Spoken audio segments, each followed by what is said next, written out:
Halo teman-teman semua, senang sekali bisa ngobrol santai seperti ini. Coba bayangkan sejenak. Pernah nggak sih kalian berdiri di peron stasiun yang penuh sesak, tapi rasanya benar-benar sendirian?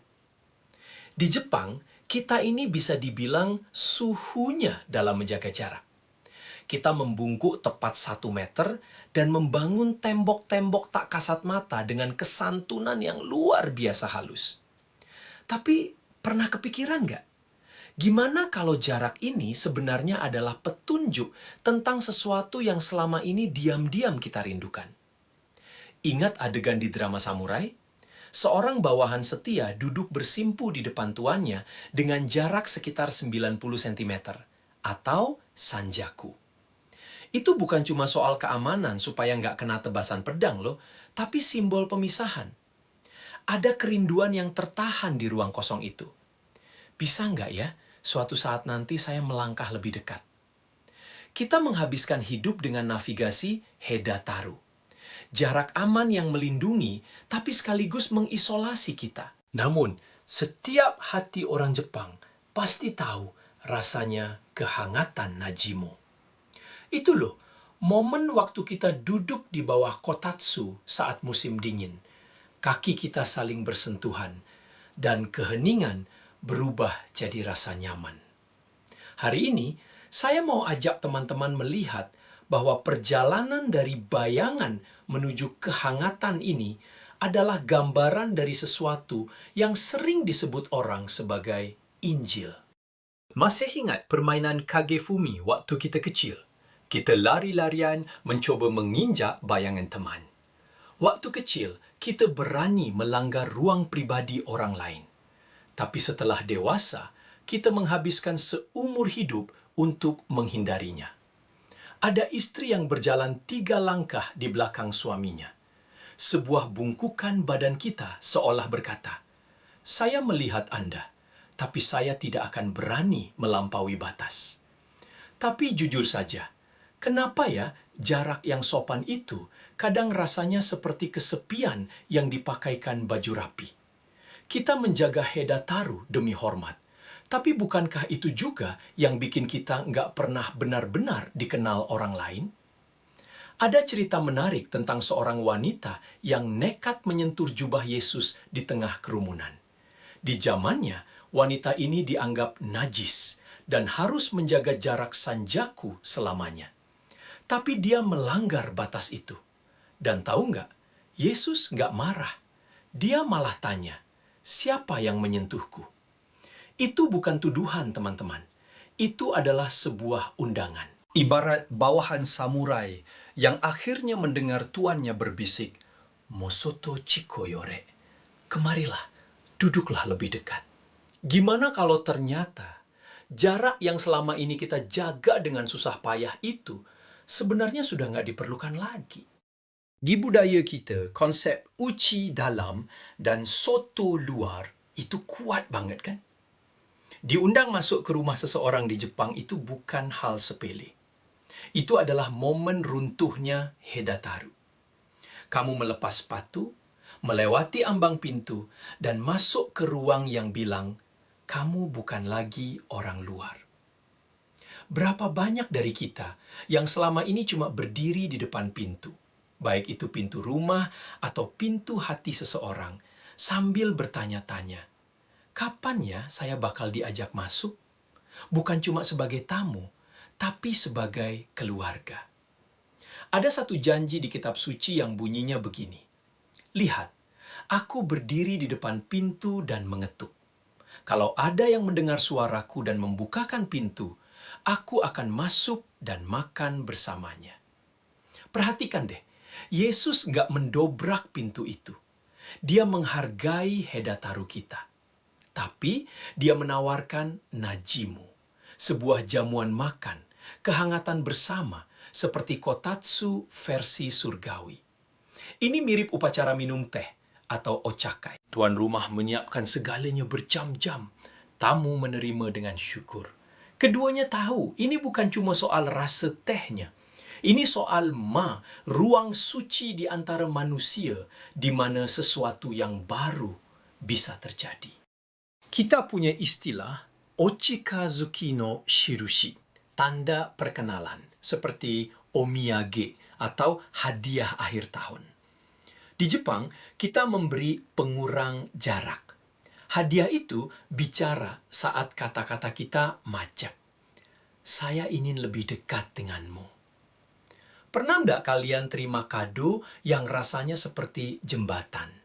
Bukan karena harganya mahal, tapi karena kado itu membuktikan bahwa seseorang melihat, mengingat, dan memilih untuk memperpendek jarak yang ada. Dalam iman Kristen, ada konsep yang namanya anugerah atau grace. Itu adalah kado yang nggak bisa dibeli dan nggak layak kita terima. Kayak sembazuru untuk teman yang sakit. Nggak ada orang yang pantas mendapatkan ribuan jam doa yang dilipat dalam kertas itu. Tapi kado itu menciptakan ikatan kuat. Dikatakan bahwa kita menerima berkat demi berkat dari kepenuhan kasih-Nya. Itu bukan upah atau kewajiban, melainkan cara Tuhan melakukan ochikazuki kepada kita. Seperti kain furoshiki yang membungkus kado dengan rapi. Ketelitiannya menunjukkan betapa berharganya hubungan itu. Gimana kalau alam semesta ini sebenarnya adalah sebuah kado yang sedang dibuka perlahan? Dan setiap harinya berbisik, aku sedang melangkah menuju ke arahmu. Mari kita bicara tentang onsen. Di sana, kita melepas semua lapisan, jas, status, hingga tatemai, topeng publik, untuk masuk ke air yang sama. Ada istilah hadaka no tsukiai, pergaulan telanjang, di mana semua hierarki luntur dalam kehangatan air. Aneh ya, kenapa kita bisa telanjang bulat di depan orang asing di onsen, tapi malah pakai baju berlapis-lapis secara emosional di depan orang terdekat? Apa sih yang dibutuhkan supaya kita bisa terlihat apa adanya tanpa rasa takut? Ada cerita tentang seorang anak yang hilang.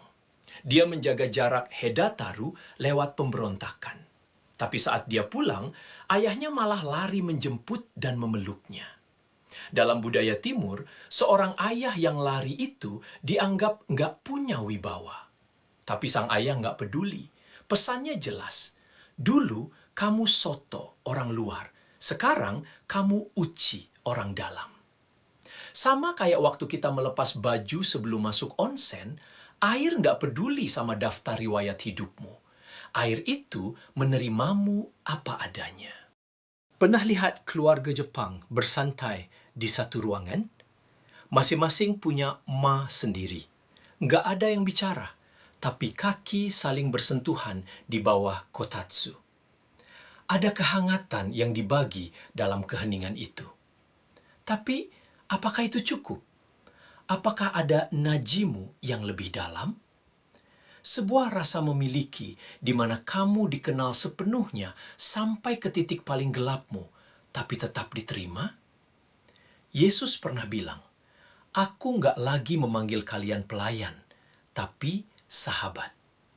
Jarak sanjiaku dihilangkan karena Dia yang memilih itu.